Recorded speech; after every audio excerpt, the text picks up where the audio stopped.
वंदे मातरम। कर्मचारी साथियों, विशेषकर शिक्षा जगत से जुड़े शिक्षक साथियों और अन्य कर्मचारियों, शाला दर्पण पे एक महत्वपूर्ण मॉड्यूल जारी हुआ है जिसमें update post and salary status, ये जो मॉड्यूल जारी हुआ है, इस मॉड्यूल में आपको क्या करना है और क्या काम करेगा, तो थोड़ा सा मैं इसको हिंट दे दूं, उसके बाद में आपको कैसे इसको अपडेट करना है। तो जैसे इसमें विद्यालय में जो भी स्वीकृत पद और रिक्त पद है उसके संबंध में जानकारी मांगी गई है और संभावना ये है कि भविष्य में जो वेतन व्यवस्था होगी वो शाला दर्पण के माध्यम से होगी। तो इसी जो भी जानकारी अपडेट होगी, पद जो भी वैकेंट पोस्ट होगी या सैंक्शन पोस्ट होगी, उसी के अनुरूप हो सकता है वेतन व्यवस्था है वो उसके आदेश जारी हो। तो इस संबंध में आपको कैसे चेक करना है कि आपके कौन कौन से पोस्ट वैकेंट है, ये कैसे आप देखेंगे और शाला दर्पण पे फीडिंग कैसे करनी है। तो जैसे यहाँ से आप शाला दर्पण पे लॉगिन करेंगे तो मैं आपको एक जो भी शाला दर्पण का है लॉगिन करके आपको दे देता हूँ किस तरीके से आपको ये पूरा प्रोसेस करना है। तो यहाँ से जैसे आप लॉगिन में जाएंगे तो लॉगिन में जाने के बाद में आपको जो पहले तो जो जैसे ही लॉगिन कर रहे हैं उसमें एक RKSMB के संबंध में महत्वपूर्ण अपडेट जो दिख रही है वो आपको विशेष ध्यान रखना है कि RKSMB के जो भी जो विषय अध्यापक की मैपिंग है उसका मैंने वीडियो बना करके बताया था किस तरीके से आपको मैपिंग करनी है। और मैपिंग करने के पश्चात अभी भी जैसे कुछ साथियों के जो भी ऐप में है उनके क्लासें शो नहीं हो रही है। तो अभी तो जैसे एक तो जो कुछ क्लासें हैं वो शो नहीं हो रही थी, जिसके बारे में मैंने कल यूट्यूब पे जो भी कम्युनिटी गाइडलाइन है उसमें भी आपको अपडेट दी थी। तो उसके लिए आपको थोड़ा सा इंतजार करना है। अभी जो मॉड्यूल है वो अपडेट हो रहा है और इसके बाद में जो भी आगामी 16, 17, 18 तारीख को इस पर अभ्यास सेशन होगा जिसमें आपको प्रैक्टिस करनी है जो भी है। और जैसे इसमें जैसे आप लॉगिन करेंगे शाला दर्पण, इसमें लिखा हुआ है कि RKSMB के ऐप हेतु 4 RKSMB के ऑप्शन से ही विषय अध्यापक मैपिंग करनी है। अब जैसे पहले तो ये ऑप्शन नहीं आ रहा था, उसमें जाकर के रिजल्ट में जाकर के परिणाम में जाकर के आपको करना था।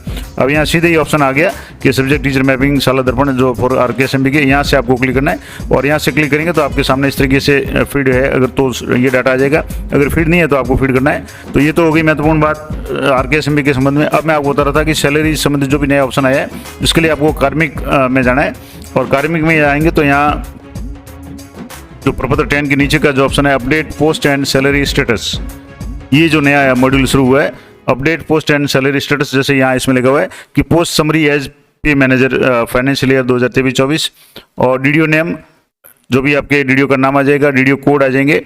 अब इसमें आपको जो भी स्कूल सेलेक्ट करनी है तो यहाँ से जो भी चेक बॉक्स है इसमें आपके एक तो आपका जो भी विद्यालय होगा वो यहाँ शो होगा और उसके बाद में आपके अधीनस्थ अगर PO स्कूल में जो भी विद्यालय है तो वो भी यहाँ से शो होंगे। तो अब आपको यहाँ कुछ इंपॉर्टेंट बात मैं आपको बता दूँ। जैसे आपको यहाँ पहले तो विद्यालय सेलेक्ट कर लेना है।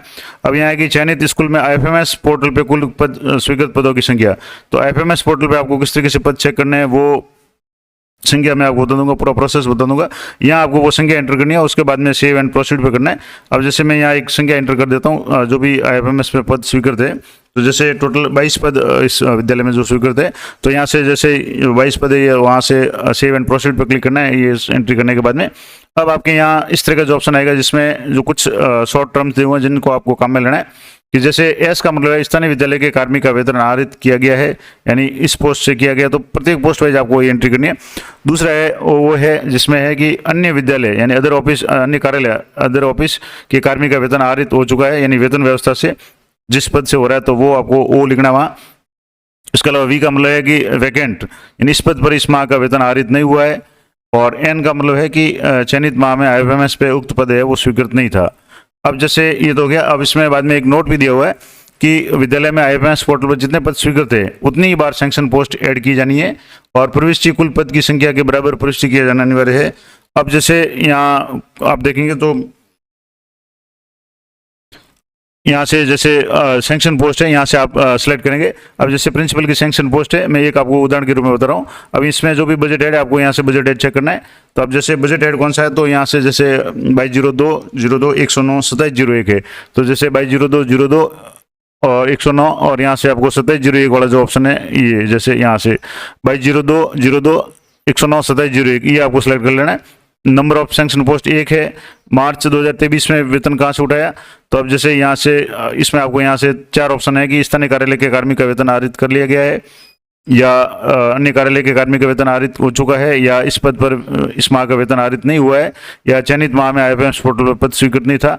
तो जो भी लागू होता हो। अब जैसे यहाँ जैसे बात करें ये जैसे मार्च 2023 की बात करें तो मार्च 2023 में ये पद है वैकेंट था, तो इसमें कोई भी आहरित नहीं हुआ था।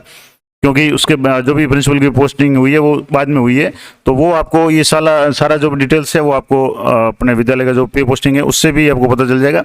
और जिस पद पे जो कार्मिक आया उसके हिसाब से आपको ये सारा डिटेल करना है। इसके बाद में जैसे अप्रैल का करना है, मई का करना है, जून का करना है। अब जैसे जुलाई में जो भी स्थानीय कार्यालय के कार्मिक का वेतन आरित किया गया है, तो क्योंकि पोस्ट वैकेंट जो पोस्ट थी वो भर गई है, यहाँ अगस्त में भी आपके ये आएगा और सितंबर में भी यही आएगा। और यहाँ से आपको अगर मान लो कुछ ऐड करना चाहें, जैसे ऐड का ऑप्शन है, तो यहाँ से आपको पहले तो 2 महीने भरने हैं, तो वो आपको रिकॉर्ड से देख करके भरना है। और एक एक जो भी पोस्ट है, अब जैसे यहाँ लेक्चरर की बात करें तो यहाँ लेक्चरर का जो भी पद है वो ऐड है, वो आपको यहाँ से सिलेक्ट करना है। ये सारा एक एक सेव करते जाएंगे तभी होगा। अब जैसे लेक्चरर का पोस्ट है 220202-109-01, जैसे ये जो है ऐड है। अब इसमें यहाँ से आप ये सिलेक्ट कर लिया, मैं दोबारा इसको सिलेक्ट करके बता देता हूँ। जैसे लेक्चर है और यहाँ से आपको 220202-109 और 01, ये 220202-109-01 इस पे आपको क्लिक करना है। और यहाँ क्लिक करने के बाद में आपको सैंक्शन पोस्ट है वो, अब जैसे यहाँ से इस तरीके से भरना है। और यहाँ जैसे सैंक्शन पोस्ट है, एक एक करके आपको 3 पोस्ट सैंक्शन है तो आपको 3 बार करना है। यानी इसमें लिखा हुआ है कि IFMS पर जितने पद स्वीकृत है उतनी बार सैंक्शन पोस्ट ऐड की जानी है। यानी जैसे ये एक पोस्ट है, अब इसको जैसे स्थानीय विद्यालय से वेतन मिला है, यहाँ भी स्थानीय विद्यालय से मिला है, यहाँ भी स्थानीय विद्यालय से वेतन मिला है, क्योंकि ये पोस्ट शुरू से भरी हुई है। और यहाँ तो यहाँ से आपको ये सेव करना है और ऐड करना है।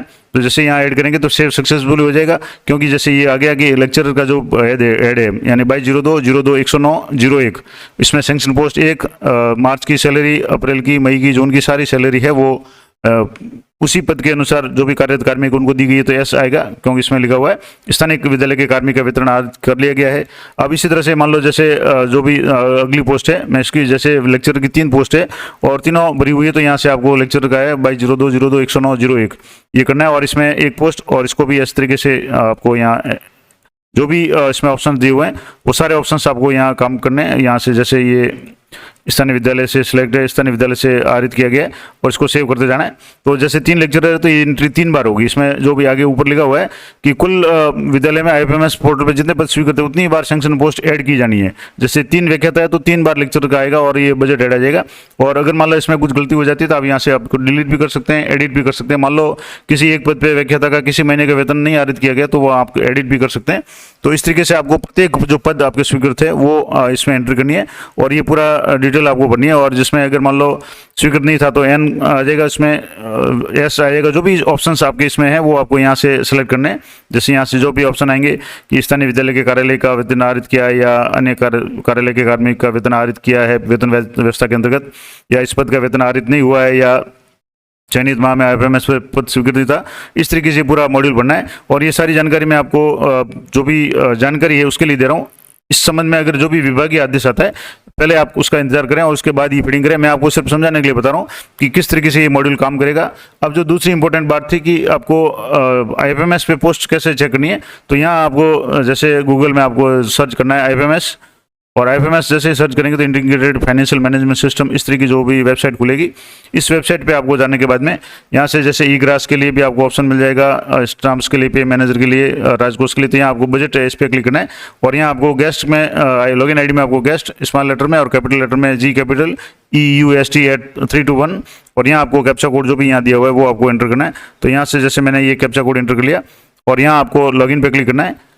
तो जैसे यहाँ लॉगिन पे करेंगे तो ये थोड़ा सा भी कई बार साइट है थोड़ी मुश्किल से खुलती है, तो इसको मैं एक बार दोबारा जैसे ये दोबारा इसको कर देता हूँ। यहाँ से जैसे वापस इसको जो भी कैप्चा कोड है वो आपको एंटर करना है और उसके बाद में यहाँ लॉगिन पे आपको क्लिक करना है। तो ये आ गया इनवैलिड यूजर पास। तो मैं इसको लॉगिन करके आपको एक बार बता देता हूँ क्योंकि थोड़ा सा इसमें प्रॉब्लम आ रही है। अब जैसे ये इस तरीके से आपके सामने ये जो होम पेज है इसका खुल जाएगा, ये लॉगिन हो जाएगा। अब जैसे वापस ये आउट हो गया तो मैं दोबारा इसको लॉगिन करके ही आपको बता देता हूँ क्योंकि ये कई बार थोड़ा लॉगिन में समस्या आती है। तो अब जैसे ये लॉगिन हो गया तो वेलकम टू IFMS, इस पर आपको जा करके यहाँ जो ऑप्शन है फाइनेंस में एक ऑप्शन आएगा आपके सेंट्रलाइज डिस्ट्रीब्यूशन विड्रॉ। एक तो रिपोर्ट्स आएगा जैसे सेंट्रलाइज डिस्ट्रीब्यूशन विड्रॉ, और इसमें आपके पोस्ट डिटेल ऑफिस वाइज यहाँ आपको है वो सिलेक्ट करना है। जैसे आपके जो भी PO के लिए उसकी पोस्ट सैंक्शन करनी है। अब मान लो आप बजट ऐड आपको पता है तो बजट ऐड के अनुसार आपको चेक करना है, लेकिन आपको पूरे जो भी कार्यालय है उस ऑफिस में कितने पद स्वीकृत है वो आपको चेक करना। तो यहाँ सीधे आपको जो भी ऑफिस ID है पे मैनेजर की जो ऑफिस आईडी है वो आपको एंटर करनी है, बाकी सारी डिफॉल्ट है, आप इसको रहने दें और शो रिपोर्ट पे आपको क्लिक करना है। तो जैसे यहाँ करेंगे, यहाँ से रिपोर्ट है आपकी डाउनलोड हो जाएगी। मैं इस रिपोर्ट को डाउनलोड करके आपको दे देता हूँ। अब जैसे ये रिपोर्ट डाउनलोड होगी तो थोड़ा सा इसको वेट करें, क्योंकि आपके जो भी नेट होगा उसके अनुसार ये डाउनलोड होगी। तो यहाँ से ये आ गया government of Rajasthan budget advise post in office. अब ये ऐड आएगा आपके 22/02/0101। अब इस ऐड में आपके यहाँ कार्यालय का नाम आ जाएगा, रेगुलर आ जाएगा पोस्ट टाइप में। अब कौन कौन सी पोस्ट सेंक्शन है, तो जैसे अध्यापक की जो L10 की 3600 ग्रेड पे की जो पोस्ट है एक सेंक्शन है। स्कूल व्याख्याता L12 की जो पोस्ट है 4800 ग्रेड पे की वो 3 स्वीकृत है, कुल मिलाकर के 4 पोस्टें स्वीकृत है। इसी तरह से अगला जो ऐड है 22/02/0109/2701 जो नॉन प्लान का है, उसमें जैसे माध्यमिक शिक्षा और इसमें आपके जो भी विद्यालय का या ऑफिस का कोड आ जाएगा।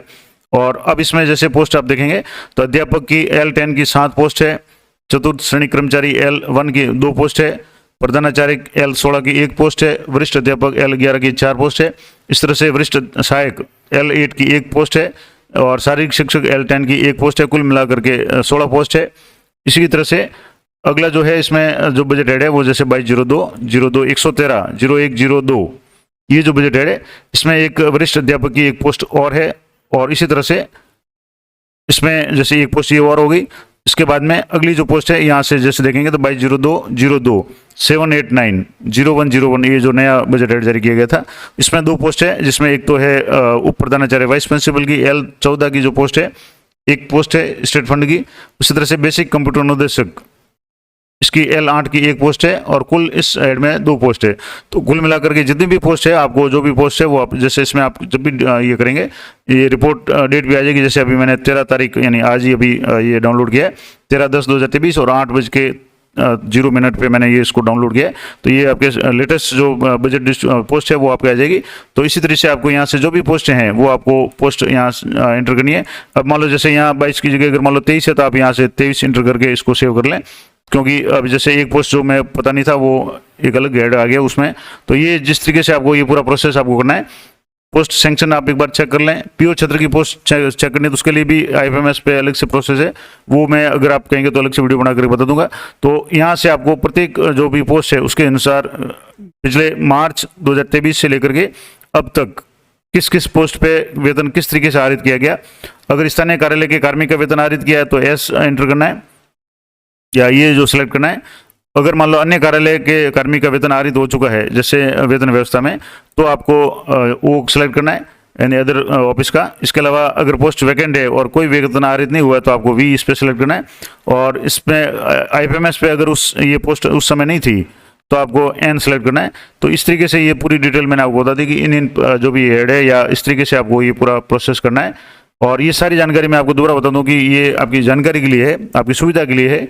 अगर इस समय आपके कोई भी इसमें विसंगति होती है या आपको अगर कुछ भी संशय है तो कृपया जो भी विभागीय आदेश है उनकी प्रतीक्षा करें या आपके जो भी विभागीय अधिकारी है उनसे एक बार परामर्श करके ये काम करें। मैं सिर्फ आपकी सुविधा के लिए बता रहा हूँ। और पोस्ट सेंक्शन का मैंने आपको बता दिया कि IFMS पे किस तरीके से पोस्ट आपको चेक करनी है और उसी पोस्ट को आप लेटेस्ट जो भी बजट पोस्ट है उनको देख करके ही आप ये सारी फीडिंग करें।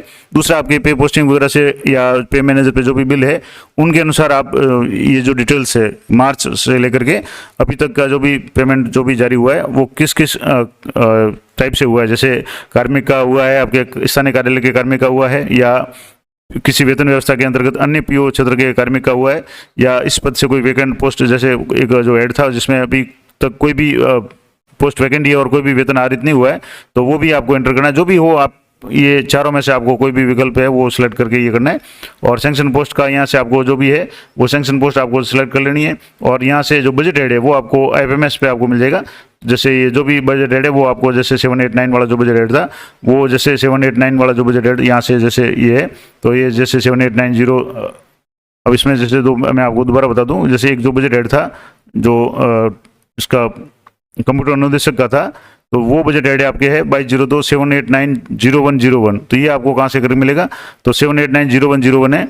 तो ये जो बजट हेड है ये जैसे यहाँ से आप सेलेक्ट करेंगे तो 789 यहाँ से जैसे 789/01 का है तो यहाँ से 789 नहीं है 790 तो यहाँ से जैसे ये इस तरीके से पूरे आपको एक बार स्क्रॉल करेंगे तो आपको जो भी बजट हेड है वो आपको मिल जाएगा।